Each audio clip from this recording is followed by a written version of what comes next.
The world is full of questions with no answers. They are carried on the wind across vast, empty oceans and etched into the dust of forgotten landscapes. These are not the simple riddles of our daily lives, but deep, resonant mysteries that echo through the corridors of human history.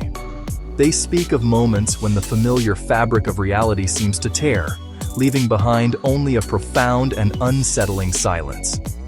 These are the stories that linger in our collective consciousness, reminding us that for all our knowledge, for all our progress, we are still surrounded by the unknown, adrift in a cosmos far grander and more enigmatic than we can fully comprehend. We seek patterns. We search for logic. It is the fundamental drive of our species. The Atlantic Ocean, in the winter of 1872. It is a vast and often unforgiving wilderness of water, a place where human endeavor is dwarfed by the sheer scale of nature. It was here, on the 4th of December, that the crew of the British brigantine Dei Gratia spotted a vessel behaving erratically. It was a two-masted merchant ship, a brigantine like their own, drifting under partial sail, yawing in the gentle swell as if guided by an unsteady hand. As they drew closer, a sense of unease began to settle upon the men.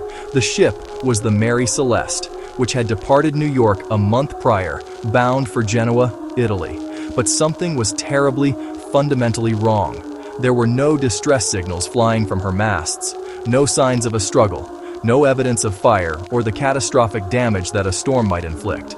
The ship was, by all appearances, perfectly seaworthy, yet she moved with the eerie purposelessness of a ghost. The crew of the Dei Gratia hailed her, their calls echoing across the empty expanse of water.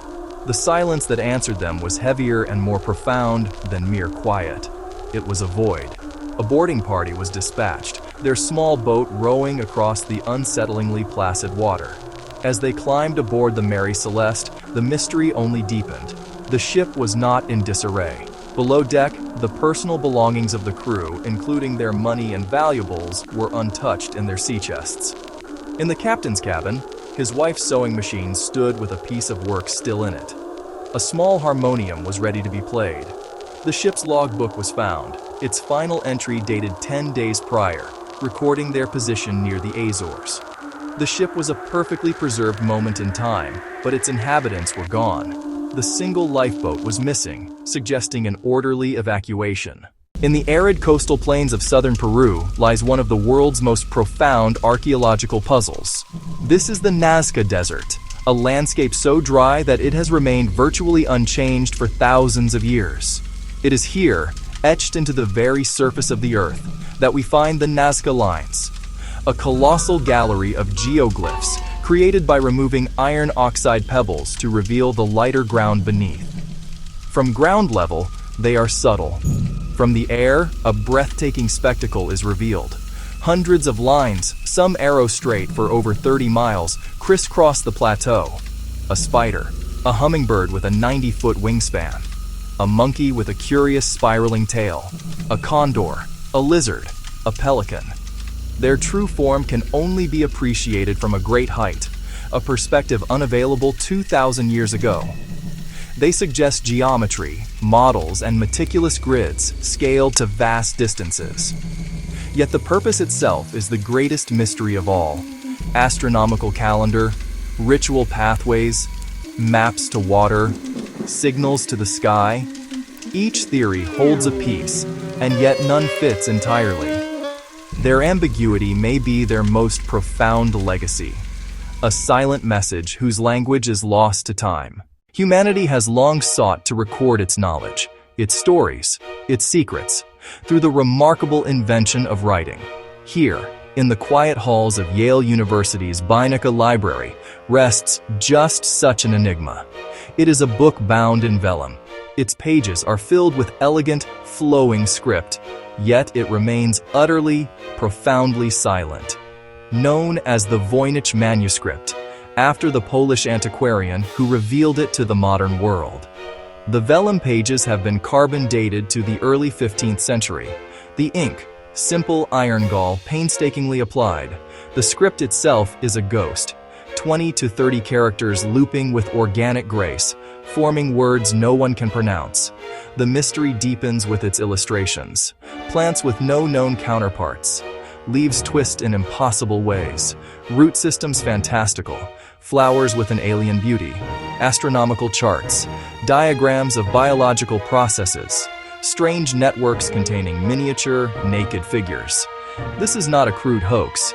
The text exhibits linguistic patterns, rules of word order, natural character frequency. It has entropy. It has syntax. It has a discernible, if inscrutable, logic, making its silence all the more maddening. An entire system of meaning lies just beyond our reach, a lock for which no key has ever been found. For over a century, the world's greatest code breakers, linguists, and computers have tried and failed. Lost language, universal tongue, a cipher with a missing key, an elaborate hoax. Theories abound. It stands as a monument to the breakdown of shared understanding, an island of secrecy in a sea of communication. A beautiful, frustrating, and perfect enigma. A question written in a language of ghosts. In the late 16th century, the edge of the known world, a place of terrifying peril and intoxicating promise. For the ambitious English, the coastline represented a chance for glory, wealth, a new beginning. Over 100 men, women, and children sailed under the governorship of John White. They landed on Roanoke Island, dense forests, marshy sounds, the Atlantic Ocean. They built a settlement, a small fort, a cluster of cottages, attempting to carve out a foothold. Yet their existence was precarious. Limited supplies, unfamiliar climate, fraught relations. Allied with the Croatoan, tensions with other Algonquian tribes. With resources dwindling, John White returned to England, instructing, "Carve your destination," and a Maltese cross if under duress. The Anglo-Spanish War thwarted relief. Months stretched into 3 long, agonizing years. In August 1590, he returned. The only reply was the cry of seabirds and the whisper of wind through tall grasses. The settlement was gone, houses dismantled, not burned, no battle, no graves, as if everyone rose and walked away. Then he found it, carved into a post. Croatoan, no Maltese cross. The word pointed south. Croatoan, now Hatteras Island. Perhaps they sought refuge and assimilated. Tales of white-skinned ancestors who could read. European artifacts in native contexts. Hints, not proof. Without definitive proof, the fate of Roanoke remains shrouded, leaving behind a single cryptic word on a wooden post. The ocean has always been a realm of mystery. A vast and powerful wilderness where human endeavor can seem small and fragile. One such area lies in the western North Atlantic. Bermuda, Florida, Puerto Rico, for decades called the Bermuda Triangle. A place where ships vanish. A place where aircraft vanish. The legend was crystallized on a clear afternoon in December 1945. 5 U.S. Navy Avenger torpedo bombers, Flight 19, departed Fort Lauderdale on a routine training exercise. Reliable aircraft, experienced pilots, expected back within a few hours. They were never seen again. An hour and a half in, strange, confused transmissions began. Both compasses have failed. I don't know where we are. Transmissions weakened, broken by static, white water below, a strange sky above. All planes close up tight. We'll have to ditch unless landfall. When the first plane drops below 10 gallons, we all go down together. Then silence. One of the largest searches in history found no life raft, no oil slick, no wreckage. A PBM Mariner flying boat was dispatched, heading toward Flight 19's last known position. This rescue aircraft, known as the year is 1888. As the Victorian era reaches its zenith, casting long shadows of industrial progress and imperial might, a different kind of darkness descends upon the heart of London. In the gaslit labyrinth of Whitechapel, poverty and desperation. A new and visceral fear takes root. For the women who walk these streets, each transaction is a gamble, each footstep a threat. This is not passion or greed. It is methodical, cold, a grim ritual under night's cloak, Whispers become patterns, and terror becomes headline. The press seizes the panic. They give the phantom a name, Jack the Ripper. The name becomes an entity, a specter haunting every darkened doorway. Whispered in pubs, screamed in headlines, scrawled in taunting letters. An unprecedented manhunt turns Whitechapel into a prison of suspicion. Butchers, doctors, slaughterhouse workers, anyone with a hint of skill comes under scrutiny. Yet the killer remains a phantom, vanishing as effortlessly as smoke into fog. The letters deepen the myth. Some hoaxes, others chilling. Are they genuine communications or a cruel deception? A catalog of suspects, each theory a tantalizing thread, none conclusive. After Mary Jane Kelly's murder in November, the killings stop. The silence as unnerving as the violence. The specter retreats into history, a myth that explores the limits of our understanding. In the vast silent theater of the cosmos, humanity has long stared into the darkness and wondered if we are alone. The Big Ear at Ohio State, a sentinel sweeping the sky, listening for a whisper from another mind.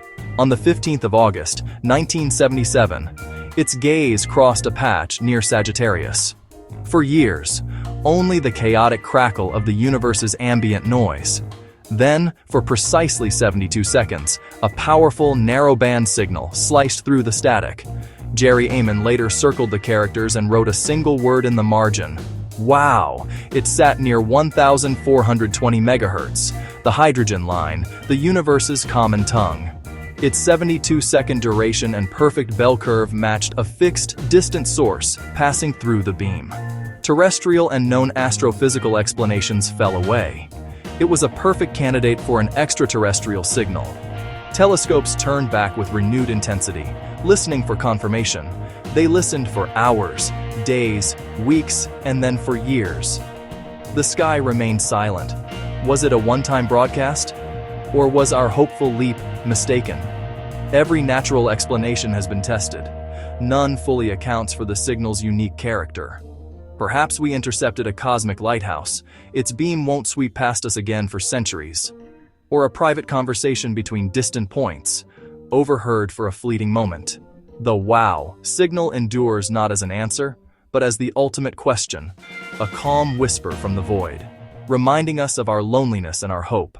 We are a species driven by the need to know, to solve, to illuminate every dark corner of our world and our past. We chart the depths of the ocean, the farthest reaches of space. We decode ancient languages, the very building blocks of life itself. We build narratives to explain the inexplicable, to bring order to chaos. A missing crew, an unreadable book, a faceless killer, a whisper from the stars. We seek closure. And yet, these stories endure precisely because they deny us that satisfaction. Their power lies not in the solution, but in the persistence of the mystery, the unwritten pages of our history. They leave room for wonder, speculation, the boundless play of imagination. They are mirrors of our search for meaning and our brush with the unknown and the unknowable. These enigmas are not a failure of intellect, but a gift to our curiosity. They invite us not to close the book, but to keep turning the pages. They are quiet spaces where certainty can be challenged, and where we confront the humbling reality that we do not have all the answers.